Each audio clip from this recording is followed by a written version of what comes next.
நண்பர்கள் அனைவருக்கும் வணக்கம். நிஃப்டி ஃபியூச்சருக்கான நெக்ஸ்ட் வீக்கான அனாலிசிஸ் என்ன அப்படிங்கிறத பார்ப்போம். ஸோ டே டைம் ஃப்ரேம் ரொம்ப இம்பார்ட்டன்டான ஒரு வியூல இருக்கு. என்னங்கிறத பார்ப்போம்.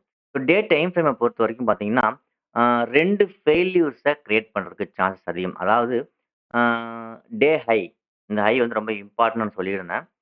ஆம் இந்த ஹைக்கு மேல மார்க்கெட் வந்து ஃபெயில்ட் ஆகக்கூடாது. சப்போஸ் ஃபெயில்ட் ஆச்சுன்னா, நல்ல ஒரு மார்க்கெட் வந்து பேரிஷ் மூவ்க்கு போறதுக்கு சான்சஸ் இருக்கு அப்படின்ட்டு ஃபெயில்யூர் மெத்தட்ல ஒரு 3 டைப்ஸ் ஆஃப் ஃபெயில்யூர் மெத்தட் இருக்கு. Single candle failure, 2 candle failure and 3 candle failure.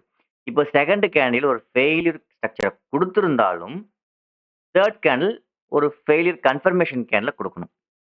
So அப்படி குடுத்தது அப்படின்னா, அகைன் மார்க்கெட் பாசிபிளா வந்து இந்த ஸ்ட்ரென்த் இந்த ரேஞ்ச் வரைக்கும் 21,800 வரைக்கும் வரதுக்கு சான்சஸ் இருக்கு. எப்பன்னு பார்த்தீங்கன்னா, இந்த ஹை ஃபெயில்ட் ஆனால், அதாவது ஈவினிங் ஸ்டார் ஃபார்மேஷன குடுத்துட்டாலோ, அல்லது அபோண்டட் பேபி, பியரிஷ் அபோண்டட் பேபி ஸ்ட்ரக்சர கிரியேட் பண்றதுக்கு சான்சஸ் இருக்கு. இந்த ஏரியால. சரிங்களா? ஸோ இன்டர்டே டைம் ஃப்ரேம்ல பார்ப்போம். ஸோ எந்த லெவல்ல பிரேக் பண்ணி மார்க்கெட் ட்ரேட் ஆக ஆரம்பிச்சதுன்னா, மேபி ஈவினிங் ஸ்டார் கன்ஃபர்மேஷனோ அல்லது பியரிஷ் அபோண்டட் பேபிக்கான கன்ஃபர்மேஷனோ நமக்கு குடுக்கலாம். சரிங்களா? ஸோ அப்படி இல்லாம ஒருவேளை இந்த ஃபெயில்ட் கேண்டில்க்கு மேல ட்ரேட் ஆக ஆரம்பிச்சது அப்படின்னா, மார்க்கெட் அப் டூ 24,500 வரைக்கும் போறதுக்கு சான்சஸ் இருக்கு. ஸோ அது எப்படி என்ன நம்ம small time frame, intraday time ஃப்ரேம்ல அனலைஸ் பண்ணுவோம். இப்போ டே டைம் ஃப்ரேம்ல நம்ம பார்த்துருக்கிறது என்னன்னு பார்த்தீங்கன்னா, ஸோ பிரேக் அவுட்க்கு அப்புறம் 2வது கேண்டில் ஃபெயிலியர் ஸ்ட்ரக்சர் குடுத்துருக்கறனால, மேபி பாசிபிலிட்டீஸ் ஈவினிங் ஸ்டாராவோ அல்லது அபாண்டட் பேபியாவோ ஃபார்ம் ஆகறதுக்கு பாசிபிலிட்டீஸ் இருக்கு. ஸோ அப்படி இருந்ததுன்னா, இன்டர்டே டைம் ஃப்ரேம் எந்த லெவல்ல பிரேக் பண்ணா நம்ம அந்த ஃபோக்கஸ் பண்ணலாங்கிறத பார்ப்போம். அப்படி இல்லாம ஒரு வேளை இந்த ஹைய பிரேக் பண்ணி ட்ரேட் ஆக ஆரம்பிச்சதுன்னா, 24,500 வரைக்கும் மார்க்கெட் போறதுக்கு சான்சஸ் இருக்குன்னு நம்ம பார்த்துட்டோம். ஸோ ஒருவேளை இந்த ஃபெயில்யூர் கன்ஃபர்மேஷன் குடுத்ததுன்னா, மார்க்கெட் அப் டூ 21,800 வரைக்கும் வரதுக்கு பாசிபிலிட்டீஸ் இருக்கு. ஸோ இதுல நம்ம ஸ்மால் டைம் ஃப்ரேம் என்ன நடந்ததுன்னா, நம்ம எந்த மாதிரியான வியூக்கு போலாம் அப்படிங்கிறத நம்ம அனலைஸ் பண்ணுவோம். So first interday time frame. இந்த இன்டர்டே டைம் ஃப்ரேம்ல நமக்கு வந்து ஃபர்ஸ்ட் புல்லிஷ் ட்ரெண்ட்ல இருக்கறனால, புல்லிஷ் வியூவ பார்த்துட்டு அதன் பிறகு நமக்கு ஒரு வேளை அபாண்டட் பேபியாவோ அல்லது ஈவினிங் ஸ்டாராவோ உருவாச்சுன்னா என்ன பண்ணலாங்கிறத பார்ப்போம். ஸோ இந்த இடத்துல வேவ் ஸ்ட்ரக்சர் பார்த்தீங்கன்னா, கிட்டத்தட்ட வந்து இந்த ரேஞ்சில இருக்கு. ஸோ ஒருவேளை மார்க்கெட் கன்டினியூவா போய் இந்த ஹை பிரேக் பண்ணாலோ, அல்லது கேப் அப் ஆயி ட்ரேட் ஆயினாலோ, அதாவது இந்த இந்த லெவலுக்கு மேல ட்ரேட் ஆனாலோ, சஸ்டெயின் ஆயிடுச்சு, ஃபெயில்ட் ஆகாம இருந்தது அப்படின்னா, ஸோ நெக்ஸ்ட் லெவலா 24,500 வரைக்கும் நம்ம கால் ஆப்ஷன் சைட்ல ஃபோக்கஸ் பண்ணலாம். சரிங்களா? ஸோ நெக்ஸ்ட் வேறு என்ன பாசிபிலிட்டீஸ் இருக்கு? கால் ஆப்ஷன்ஸ் ஓகேங்களா? அதையும் பார்ப்போம். சப்போஸ் மார்க்கெட் இந்த ரேஞ்ச்ல இருந்து 24,000 ரீச் பண்ணிட்டு, ரீடெஸ்ட் பண்ணுது. அதாவது ஓப்பன் கேன்ல இந்த ஹைய பிரேக் பண்ணல. ஒருவேளை மார்க்கெட் டவுன் ஆயிட்டே வந்துட்டு இருக்கு அப்படின்னா, ஸோ பிரைஸ் ஆக்ஷன் குடுத்து பிரேக் அவுட் பைக்கு சாதகமா நடந்தால் மட்டும் நம்ம வந்து பைக்கு சாதகமா ஃபோக்கஸ் பண்ணலாம். அதாவது டொன் சப்போர்ட் வந்து 24,000ல வந்து சப்போர்ட் எடுத்துட்டு பிரைஸ் ஆக்ஷன் ட்ரெண்டுக்கு சாதகமா பிரேக் அவுட் ஆச்சுன்னா மட்டும் நம்ம என்ன பண்ணலாம் 24,500 வரைக்கும் கால் ஆப்ஷன் சைட்ல கன்டின்யூ பண்ணலாம். ஓகே.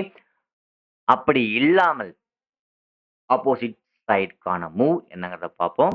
ஸோ இப்ப இந்த இடத்துல ஒருவேளை மார்க்கெட் ஹை பிரேக் பண்ணி ஃபெயில்ட் ஆகாம இருந்தா மட்டும் போறோம். ஒருவேளை ஹை பிரேக்கே பண்ணல. கன்டினியூவா மார்க்கெட் வந்து ஃபாலோ ஆயிட்டு வந்துட்டு இருக்கு. அப்படிங்கிற பட்சத்தில் ஒருவேளை 24,000க்கு கீழ பிரைஸ் ஆக்ஷன் இருந்து பிரேக் ஆயிடுச்சுன்னா, possibilities we go for a put option. So நல்லா ஞாபகம் வச்சுக்கோங்க. ஒருவேளை 24,000க்கு கீழ பிரைஸ் ஆக்ஷன் இருந்து பிரேக் ஆனாலோ, அல்லது 23,900க்கு கீழ பிரைஸ் ஆக்ஷன் இருந்து பிரேக் ஆனாலோ, புட் ஆப்ஷன் சைட்ல ஃபோக்கஸ் பண்ணலாம். ஸோ இந்த மாதிரியான செட்டப் விழுந்தது அப்படின்னா, நம்ம என்ன மாரியான வியூல இருக்கலாம்ன்னு பார்த்தீங்கன்னா, maximum it's a evening star பாசிபிலிட்டீஸ்க்கு நெறைய சான்சஸ் இருக்கு. ஈவ்னிங் ஸ்டாரா ஃபார்மேஷன் ஆக சான்சஸ் இருக்கு. சரிங்களா? ஸோ இது வந்து இங்கிருந்தே ஃபாலோ ஆயிட்டு வந்தது அப்படின்னா. சேமஸ் ஒருவேளை மார்க்கெட் வந்து கேப் டவுன் ஆயிட்டு, மேபி நாளைக்கு கேப் டவுன் ஆயிட்டு இந்த ரேஞ்ச்குள்ள 24,000 இந்த ரேஞ்ச்குள்ள நடந்து பிரைஸ் ஆக்ஷன் குடுத்துட்டு, இந்த கேப்ப வந்து ஃபில் பண்ணாம பாசிபிலிட்டீஸ் இருக்கும். அதாவது இந்த கேப்ப வந்து ஃபில் பண்ணாம, ஓகேங்களா? ஸோ கேப்ப ஃபில் பண்ணாம ஒரு வேளை பிரைஸ் ஆக்ஷன் கேப் டவுன் ஆனது, இந்த மாதிரி வேவ் ஸ்ட்ரக்சர குடுத்து பிரேக் ஆயிடுச்சுன்னா, we go for a put option. So இந்த ஸ்ட்ரக்சர் குடுக்குறப்போ அபோனட் பேபி டே டைம் ஃப்ரேமும் க்ளோஸ் வைக்கணும். ஞாபகம் வச்சுக்கோங்க. ஸோ டே டைம் ஃப்ரேம் அன்னைக்கு முடியிறப்போ, அதாவது மண்டே இந்த மாதிரி செட்டப் நடந்து க்ளோஸ் வைக்கிறப்ப டே டைம் ஃப்ரேமோட கேண்டில் க்ளோசிங் டைம்ல கீழ க்ளோஸ் வச்சுச்சு அப்படின்னா, இட்ஸ் அ ஃபார்மேஷனுக்கு பாசிபிலிட்டிஸ் இருக்கு. ஈவினிங் ஸ்டாராவோ அல்லது அபாண்டன்ட் பேபியாவோ. ஸோ இந்த மாதிரியான வேவ் ஸ்ட்ரக்சர் நடந்ததுன்னா, நெக்ஸ்ட் பாசிபிலிட்டிஸ் இருக்கு 21,800 வரைக்கும் போறதுக்கு. இது வந்து இமிடியேட்டா போகும் அப்படின்றதுக்குலாம் எந்த ஒரு பாசிபிலிட்டிஸும் இல்ல. பட் ஸ்லோலி அந்த ரேஞ்சுக்கு போறதுக்கு சான்சஸ் இருக்கு. ஒருவேளை இன் பிட்வீன்ல திரும்புச்சு அப்படின்னா, நம்ம வந்து லைவ்ல அப்டேட் பண்றோம். ஸோ டெலகிராம் சேனல் லிங்க் வந்து இந்த வீடியோட டிஸ்கிரிப்ஷன்ல நான் குடுத்துருக்கேன். தேவைப்படுறவங்க போய் ஜாயின் பண்ணிக்கலாம். ஓகே. ஸோ இதுதான் மண்டேக்கான வியூஸ். சரிங்களா? ஸோ கால் ஆப்ஷன்ல ஃபோக்கஸ் பண்ணணும்னா, எந்த ஏரியால வந்து பாசிபிலிட்டிஸ் இருக்கு பைக்கு அப்படிங்கிறதையும், புட் ஆப்ஷன்ல ஃபோக்கஸ் பண்ணணும்னா, எந்த ஏரியாவுக்கு கீழ நம்ம புட் ஆப்ஷன் ஃபோக்கஸ் பண்ணலாங்கிறத நம்ம பார்த்துருக்கோம். ஸோ மண்டே மார்க்கெட் எப்படி ஓப்பன் ஆக போகுது அப்படிங்கிறத வச்சு, இந்த வீடியோவோட நீங்க என்ன பார்த்தீங்களோ, இத கிளாரிஃபை பண்ணிக்கிட்டு செக் பண்ணி பாருங்க. பார்ப்போம் மண்டே எங்க ஓப்பன் ஆகுது? கால் ஆப்ஷன் சைடுக்கு ரெடி ஆகுதா? அல்லது புட் ஆப்ஷன்ஸ்க்கு ரெடி ஆகுதான்னு. ஸோ தேங்க் யூ ஃபார் வாட்சிங். இந்த வீடியோ பிடிச்சிருந்தா தயவு செஞ்சு நெறைய நண்பர்களுக்கு இந்த வீடியோ ஷேர் பண்ணுங்க. மறக்காம சப்ஸ்கிரைப் பண்ணிட்டு பாருங்க. ஸோ தேங்க் யூ ஃபார் வாட்சிங்.